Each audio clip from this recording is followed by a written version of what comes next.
Hey everyone, we are going to get curious about soap in just a minute, but before we do, we want to tell you about this incredibly fun game we just discovered. It's called Absolute Zero. It's a card game and it's so good. I can't stop playing. The best part is, while I'm playing, I'm also learning math. Math is Olivia's favorite school subject. She asks me to quiz her on math all the time. Well, we discovered Absolute Zero a few weeks ago, and we've played the game dozens of times since. It's so much fun! This is how it works. Every player gets dealt a hand at the beginning of the game.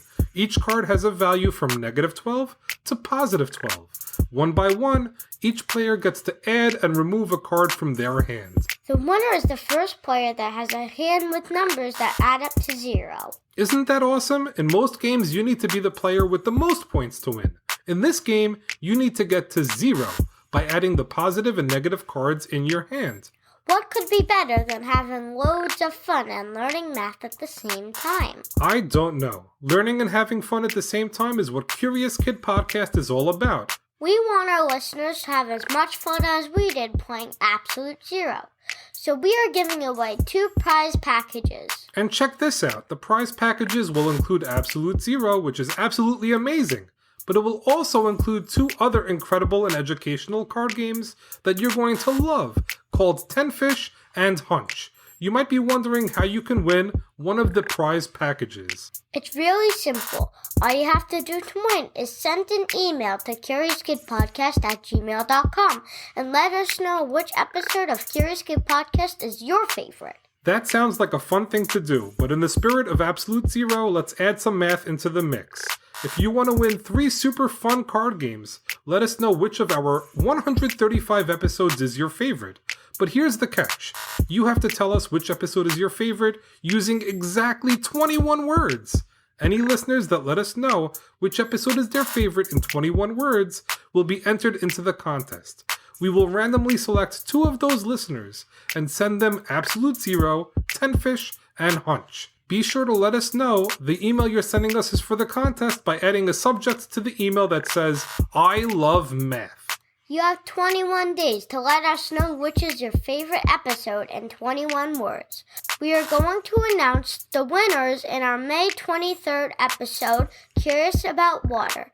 We can't wait to read all about your favorite episodes of the podcast. We might even read some of your emails when we announce the winners. Even if you don't win, you need to check out these fun and educational card games. To get your hands on them, click on the link we provided in the show notes. It's time to learn about soap. Let's get curious!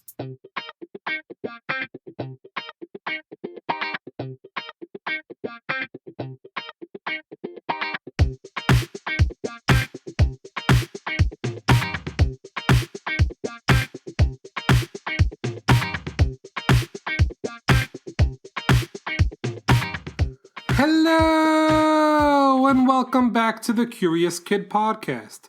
As a parent, there are a lot of things I find myself saying all the time. These days, as we are still dealing with the coronavirus, there is something I've been telling my kids quite frequently. I say, hey Olivia, did you remember to wash your hands? I've even had to say, Olivia and Noah, you can't properly wash your hands in just 3 seconds. This week, we are going to revisit something we learned about briefly in episode 58, Curious About Cleanliness. Mailbag! Mailbag! Hi, my name is Nikki and my daughter's name is Jojo. She is 6 years old and loves your podcast. She is interested in soap. We would love to hear a podcast about soap. How is soap made? Thank you from San Francisco. Thanks for the amazing email, Jojo. We are getting curious about soap this week for you. Something about the email from Jojo of San Francisco reminds me of one of your favorite Beatles songs. Any guesses? It probably reminds you of Get Back. I love that song. That's right.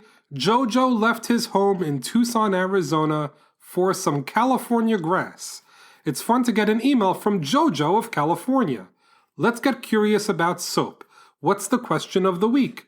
The question of the week is, how much is the most expensive bar of soap in the world? So I usually know I'm getting a pretty good deal on soap when I'm spending less than $1 per bar. Soap isn't really all that expensive. Can you take a guess how much the most expensive bar of soap in the world costs? While you're thinking about that, let's learn about the fascinating history of soap. Soap has been around for almost 5,000 years. And the soap from way back then has some similarities to the soap we use today. Soap is made by combining an acid, a base, and water. We've never discussed acids and bases before, so let me explain a bit more. Liquids can either be acids, bases, or neutral, which means that they are in the middle. There is something called a pH scale that measures how strongly acidic or basic a liquid is. The scale goes from 0 to 14. The number right in the middle, 7, is neutral. Distilled water is an example of a neutral liquid. The closer you get to 0, the more acidic something is. Have you tasted tomato juice before? It's pretty acidic, and it has a pH of 4. Orange juice is even more acidic. It has a pH of 3. Olivia, you've tried lemon juice before. Would you say it's more or less acidic than orange juice? It's definitely more acidic. It's hard for me to drink lemon juice because it's so acidic. That's why lemon juice has a pH of 2. Gastric acid has a pH of 1. Gastric acids are those juices in your body that break down the food you eat. They are extremely acidic. On the opposite end of the pH scale are bases. Lots of the strong bases would be very harmful if you swallowed them. Bleach, that stuff that takes stains out of clothes, has a pH of 13, so it's very basic, meaning that it's a strong base. So now that you know what an acid and base are, you can understand that soap is made by mixing an acid, a base, and water together. The process is called saponification. That's a fun name. That is pretty neat. So soap has always been made by mixing an acid and a base. What's changed over time is what is being used as the acid and the base. The earliest soaps were made by boiling animal fat and ashes together. For a long time, soap wasn't used to clean human skin, but it was used to clean clothing. And that's because soap from thousands of years ago was often coarse. Which means that it didn't feel nice against the skin. It wasn't nice and smooth. It was also really smelly. Of course it was. They were using animal fat, PU. Even though soap has been around for thousands of years, it isn't until relatively recently that soap has been used the way we use it today.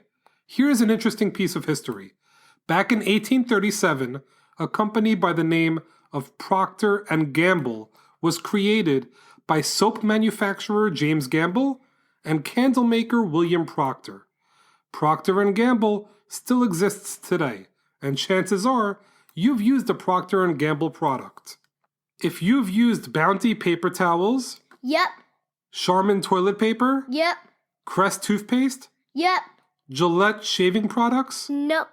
Heads and Shoulders shampoo, Nope. Pampers disposable diapers, Yep. Tide laundry detergent, Nope. Vicks cough and cold medicine, Yep. and so much more, you've used a Procter & Gamble product. They also make lots of soap products, including the very popular Ivory Bar soap. Well, about 100 years ago, the people over at Procter & Gamble were looking for a way to market their soap products. They decided to sponsor radio broadcasts and later TV shows that were watched by lots and lots of housewives. Those TV shows came to be known as soap operas because of the many soap sponsorships they received. Well, it worked. Different types of soap can be found all over our house. You're right. There's dish soap, hand soap, body soap, and more. So soap became something we use all the time, thanks to the folks at Procter & Gamble. But we've been using it more and more for one very important reason. It works. In order to understand how soap works, it helps to know how we get dirty. That's easy, Daddy. I could get dirty by jumping in the mud, spilling a drink all over myself, and playing with bugs. Oh, I know you can think of lots of ways to get dirty, but let's learn about what's actually happening when we get dirty. Our skin makes oil and sweat. Sweat is made up of salt and water. That's why my dog Chloe loves licking me after I play sports. That's exactly right. She likes licking the salt off your skin. When the water from your sweat dries up to cool you off, your skin is left with oil and salt. When you go out and play, dirt and other junk stick to the oil and salt on your skin, making you dirty. That's pretty gross. It doesn't have to be. That's why we wash ourselves off by taking a bath or a shower. If we wash with water only, a lot of the salt and dirt will get washed off your skin, but something will be left that water can't get rid of. Your skin will still have oil on it. Oil and water don't mix. We need something else to get rid of the oil on your skin. You can see for yourself that oil and water don't mix by doing a little experiment. All you need for the experiment is an oil. Vegetable oil works great for this. You also need water, food coloring, cups, and droppers. This is what you do. Add water to a few cups, and then add a different food coloring to each cup of water. Add oil to another cup until it's about half full. Then use the droppers to drop the colored water into the cup of oil. If you do this, it will be easy to see that oil and water don't mix. Water is more dense, so it makes a layer on the bottom, and oil is less dense, so it makes a layer on the top. So after washing with water only, we still have stubborn oil on our skin. Here comes soap to the rescue. Soap mixes with the oil on your skin really well, which helps wash it away. Soap works so well at cleaning the skin because it is made up of tiny particles that have two important characteristics. They are hydrophilic and lipophilic. Those are new words. Hydrophilic means that the particles in the soap are attracted to water, and lipophilic means that the particles in the soap are attracted to oil.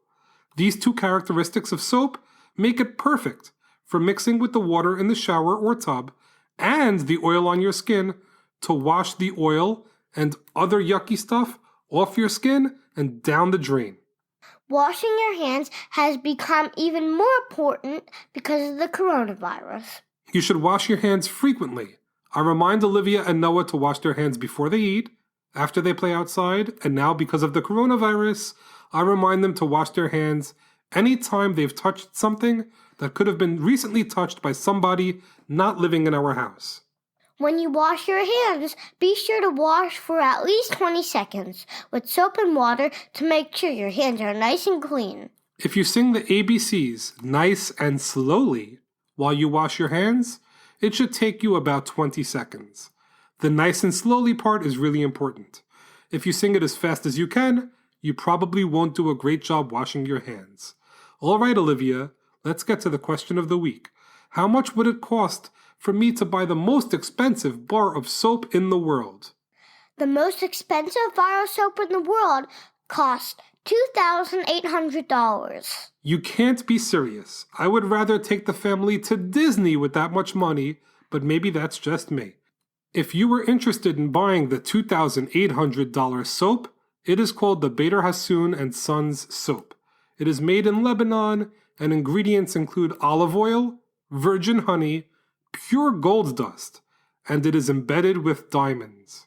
Well, that seems unnecessary. I wonder if I've even spent $2,800 total on soap in my lifetime.